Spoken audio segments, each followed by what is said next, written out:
Hello everyone, and welcome to Angel Healing House. My name is Claire Candy Hough, and as a licensed Reiki Master Teacher, an angel practitioner, an international radio host, and as an author and a writer, I've been given the infinite blessing and joy of being able to channel angel messages, in particular from my angelic family, who are called the Posse of Angels. Now in today's YouTube video, the Posse of Angels and myself would like to talk about a topic entitled Paint the Most Amazing Portrait of Your Life. You know, viewers, what is it about springtime that triggers a longing to clean out our closets and declutter in order to make way for the new to enter our lives? You know, even before we see the first crocuses or daffodils of the season, we instinctively know that we are being ready to leave the old and step forward into this season of rebirth. This feeling of leaving the past and embracing the future, it brought to mind a wonderful childhood memory. I remember growing up on a farm in Virginia and watching Mother Nature come alive in the spring after a long, hard winter. On one of my walks through the beautiful countryside, I heard chirping. I looked up and I watched a bird excitedly dart back and forth over a nest. And suddenly I saw a tiny bird peek over the side of the nest and quickly pull its head back out of sight. I sat down on a patch of grass and I watched as the bird in the nest performed this same action several times. All of a sudden, the tiny bird in the nest seemed to throw itself over the edge, and it began to plummet to the ground. Miraculously, halfway down, this tiny bird instinctively spread his wings and glided to the earth. It knew that it had grown too big for its nest, but the thought of leaving the comfort and security of its home was absolutely terrifying. With the feeling that it was his time to leave, along with his parents' urging, he leapt forth.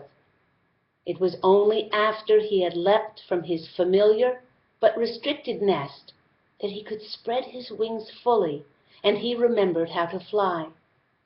This memory made me think about all the things that we've outgrown in our lives that are restricting us.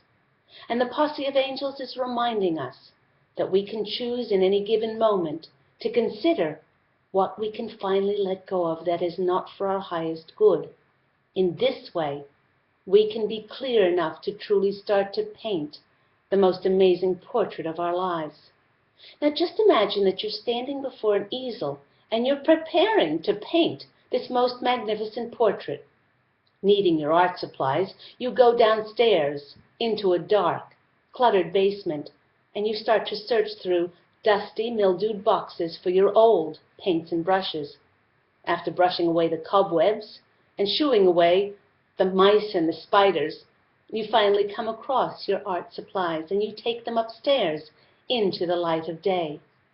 Opening your old box of paints, you see the cakes of paint have worn thin and most of the brushes are worn and they've lost quite a number of their bristles.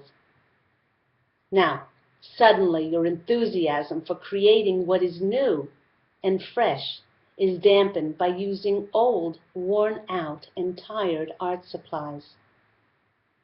You know, when you decide to paint your wonderful new masterpiece of your life, it's important to not fall into the same old ways of painting that we chose when we painted our former lives.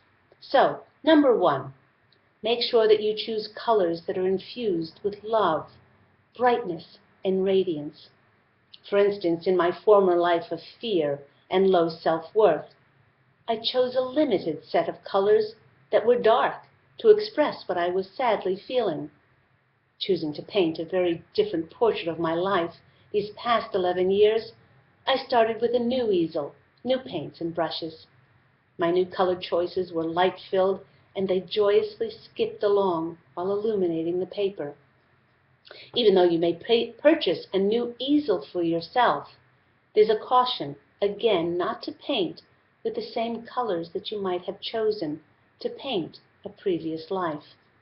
Now, number two, when I painted my former life, I was so careful to not color outside of the lines. It seems that my hands and my arms were restricted by the programming of the shoulds and the have-tos of other people telling me how I should paint. This restriction had me so afraid of making a mistake that it actually stopped the ease and flow of creative force within me. You know, in painting, do express yourself with unbridled abandonment without any restrictions. In this way, I allowed myself to fully experience my full joy of expression. As I allowed myself to choose colors of light and gave myself permission to have freedom to create from my heart, I noticed that my whole perspective in my painting, as well as all aspects of my life, started to brighten. With my newfound ability to speak through my art, I also noticed that I was allowing myself to communicate honestly, authentically, and without apology in all areas of my life.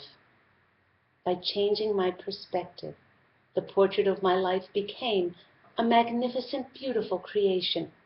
I suddenly became totally open to my freedom of expression as I threw my arms wide open to embrace all possibilities.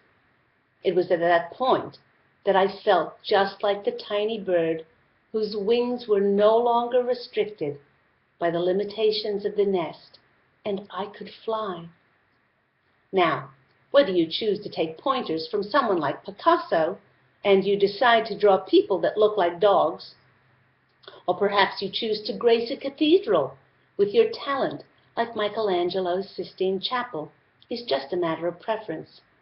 Regardless of whose work you are drawn to in the art world, might I suggest that you stay true to the greatest artist of them all, which is yourself. For each and every one of us has been endowed with the soul of an artist, and it was actually decreed by God that we are inherently abundant with creative skills. So remember, when you are painting, allow yourself to be free and open to limitless possibilities. And in this way, your portrait will represent boundless potential to capture all the wonder and the enchantment of life. And you know what? When we consciously look for the wonder and the enchantment and the magic in life, it has a magical way of manifesting in our reality. If you should need some help in freshening up the portrait of your life, I certainly would like to help you. You can call me on 831-277-3716 or email me at candy@angelhealinghouse.com for your intuitive counseling sessions, your Reiki healing sessions, or perhaps you'd like to get an angel reading with me to show you your life from a higher angel's perspective. Thank you for watching my YouTube videos, and if you like them, please do share them with family and friends. Until we meet next time in my next YouTube, I'd like you to go out and fashion an absolutely beautiful life for yourself. Take care until I see you again next time. Bye.